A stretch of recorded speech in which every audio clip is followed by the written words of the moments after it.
Okay guys, so welcome back sa channel ko. And ayun na nga no, ang dami nagtatanong sa akin. So Lods, boss, paano ba mag-donate or top up sa Run Mobile website? So ito yun. Ngayon gagawin natin to step by step no. Punta kayo dito sa page ng Run Mobile or pwede kayong dumiretso sa runmobile.com. So may kita nyo yan, meron dito ayun, may post dito sa page na sabi dyan, Run Mobile the Masterclass is excited to announce the launch of our donation system, inviting everyone who wishes to extend a helping hand and contribute to the community and game development. Okay, read the full article below. So ayan, donation mall ang tawag sa pag-top up. So ayan, pupunta lang kayo dyan tapos mag-direct kayo sa mismong website. Pero article lang itong mapupuntahan nyo ngayon. No? So, ayan, may mga nakalagay dyan. So, better read muna kung ano yung mga nandito. Ayan, no? Bago tayo magsimula, basahin natin to, di ba? Ayan, nakalagay dyan. You can now make donations without any obligation, and as gesture of gratitude, we will reward you with donation points equivalent to the amount you donate. Okay, so ito yun. 1 Philippine peso equals 1 D points. So, for example, ang sinend mo sa or dinonate mo is 100 Gcash. So, ang equivalent ng 100 Gcash mo is equals to 100 D points. Yung D points, ang ibig sabihin yan is donation points. Okay? And nakalagay dyan, these D points can be used in our donation mall accessible through our website or our web account panel where you can exchange them for various in-game items. While we're excited to introduce this new system, we want to emphasize that participation is entirely voluntary. So, nasa sa inyo na yan kung magta-top up kayo or basta mag-donate kayo. Basta yan, donation is pagta-top up, okay? We understand that not everyone may be in position to contribute, and that's absolutely okay. Your support for the community and game development is valued whether or not you choose to make a donation. Our goal is to enhance the overall experience for everyone, and we appreciate your involvement in the project regarding of financial contributions.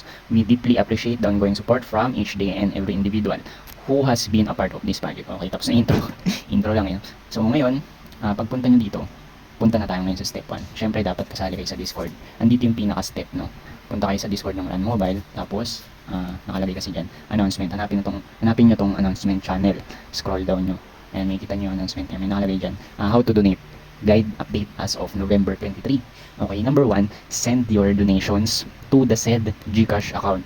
Minimum of 100 PHP or 100 pesos. Okay, yung 100 pesos na yan, again, is equivalent to 100 donation points or 100 D points. Okay, ngayon magta-top up tayo, no? Nakalagay dyan, no? Number 2, make sure to put your in-game your game username, not your character name. Okay, username ang ilalagay nyo, hindi in-game name, username yung bago kayo maglagay ng password. Okay, ngayon itatry na natin. Magsisend ako ng Gcash dito sa sinabing Gcash account na pagsisendan. Ngayon punta tayo sa Gcash. Okay, so ayun na nga, 120 yung isisend kong Gcash. So ngayon punta tayo dito sa message. Yung message ang ilalagay mo dyan is yung username mo. So yan, nakikita nyo yung FA sa username ko. So, sample lang yan, FA, username ko. Yung nasa username, login, copy niyan sa Gcash, doon sa message. Lagay yan dito sa Gcash. Ngayon, isi-send natin siya. So, i-double check nyo to. Ang pangalan ng Gcash is Jane Rose, letter Z. Ngayon, confirm. Okay, make sure na nalagay nyo yung username nyo. Ganyan lang gagawin nyo. Message, yan double check natin, tapos send, tapos confirm, tapos send. Tapos magkakaroon dyan ng authentication code. Kung bago lang yung number sa inyo, mangyayari nyan is, kailangan nyo ng authentication code. So, baka sabihin yan, scammer daw yung number. So, hindi yan scammer, no? Yun lang kasi yung nakalagay kapag may bagong number. Kailangan mo ng OTP. Ngayon, maglalagay ka ng OTP. Okay? I-input ko muna to, no? OTP.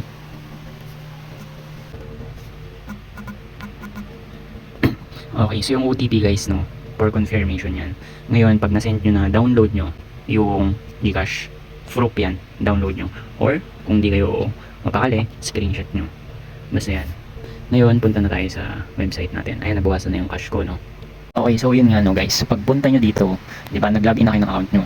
So, punta kayo dito, pindutin nyo itong tatlong line sa taas, itong linya. Punta kayo sa donation. Yan, character user, tapos donation. Ngayon, punta kayo sa donation logs. Click nyo yan. And antayin yan, papasok yan. Ayun, process, nakalagay dyan.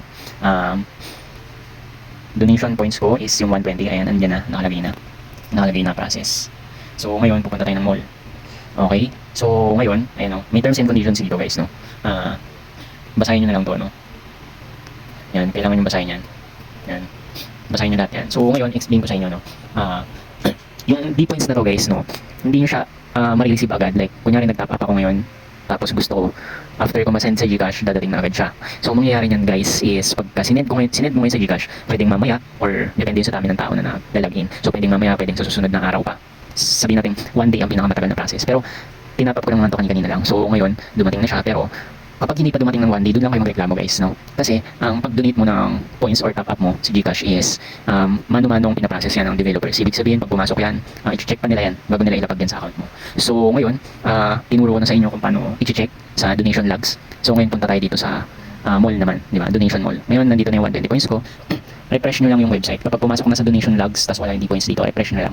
Exit yung website, buksan nyo ulit yung website. Ganun lang, okay? Basta huwag kayo basta magsisend ng ticket or magre-reklamo agad kasi papatagalin lang na yung pag-process ng account nyo or donation nyo. Ngayon, meron dyan megaphone bundle, vending card, 30 pesos, ano yan, for 7 days, may mga nakalagay na, ganyan.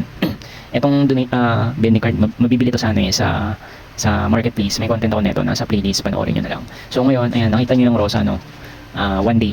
So itong 1 day Rosa na to, may nakalagay dyan, remaining 64. Ibig sabihin ng remaining, guys, yan yung pieces, kung ilang piraso na lang. Okay, so meron dyan nakalagay, no, 1 day, 64 pieces, ibig sabihin yan. Kung may nakalagay dito sa Megapone, 99,518 pieces yan. So, ngayon, D-points is equals to 120. Ibig sabihin, 120 Gcash yan. So, ngayon bumili ako ng Rosa. Bibili ako ng Rosa. Yan. For 120 pesos. So, non-trade yan, guys. Non-trade yan. So, hindi nyo pwedeng i-trade yan kahit kanino. So, bago bumili ng Rosa, check natin tong iba. Yan, may nakalagay dyan. Ayan, D-points. 630 pesos yan.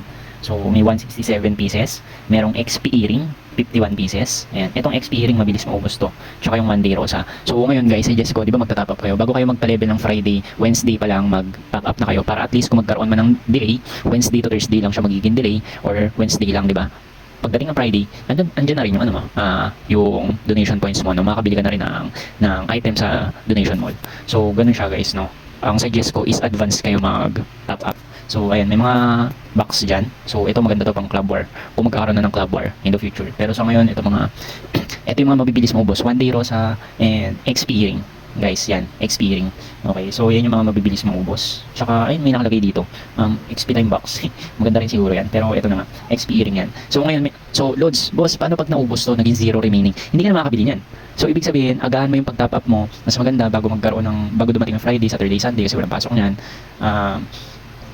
Bumili ka na or mag-abang ka na dito. Yung remaining na to, nadadagdagan to. Depende sa developers, ina-announce nila to sa Discord server. So, gagawin nyo, antayin nyo yung announcement nila. Pag in-announce nila, bumili na kayo agad kasi nagsi-zero dito, guys, no? So, ngayon, bibili ako na 1 day Rosa. So, ito 1 day Rosa, no? Click nyo lang yan, get item, no? Yan. Tapos, lalagay nyo yung item quantity. So, 120 lang naman D-points. So, bibili ako ng isa. Okay? Swap donation points to game item successfully. Yan. Ngayon, magzi-zero na yan. So, ngayon, dahil ubos na yung D-points ko, makikita nyo yan dito sa mall logs. Doon lang ulit sa may tatlong linya sa taas, tapos mall logs. Ayan, Resurrection Rosa. So, hindi nagsisinungaling yung record, so makikita nyo agad yan. Ngayon, pupunta na tayo sa laro para i-check yung Rosa na binili natin. Okay, pwede nyo i-refresh yan kapag hindi pa pumasok. So, again, guys, saka na kayo magreklamo kapag within 1 day siya hindi pumapasok. Saka, mas maganda weekdays kayo para hindi masyadong busy yung mga developers. Saka, hindi ganun karami yung mga nagtatap up. Kasi, alam ko, mga weekdays, walang pasok niyan eh. So, ayun, tama na intro dito. Punta na tayo sa laro, no? Pag nakapasok yan, i-check nyo yan sa mail. Okay, andito yan sa mail. Okay, mail. Nice. Ayan na yung Rosa na binili ko. Okay, so syempre para makuha nyo yan, i-claim nyo yan. Okay, so yan yun, guys, no? Yan yung binili kong 1 day Rosa. So, yan. Andito yung iba yung mga reward before, yung compensation. So, ayan yung 1 day Rosa, no? Syempre, i-claim nyo yan, no? Pag-claim yan, wala na yan. Dito na yan sa inventory. Ngayon, ayan yung Rosa. Okay, so non-trade siya, guys.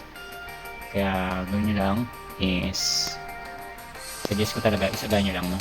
So yun lang, guys. I hope na nagets nyo kung paano and naintindihan nyo kung paano yung pag-top up and paano yung pagbilihan sa mga Rosa kasi yung iba hindi daw naiintindihan. So ayun, sana na intindihan nyo yung explanation ko. See you sa next vlog. Thank you.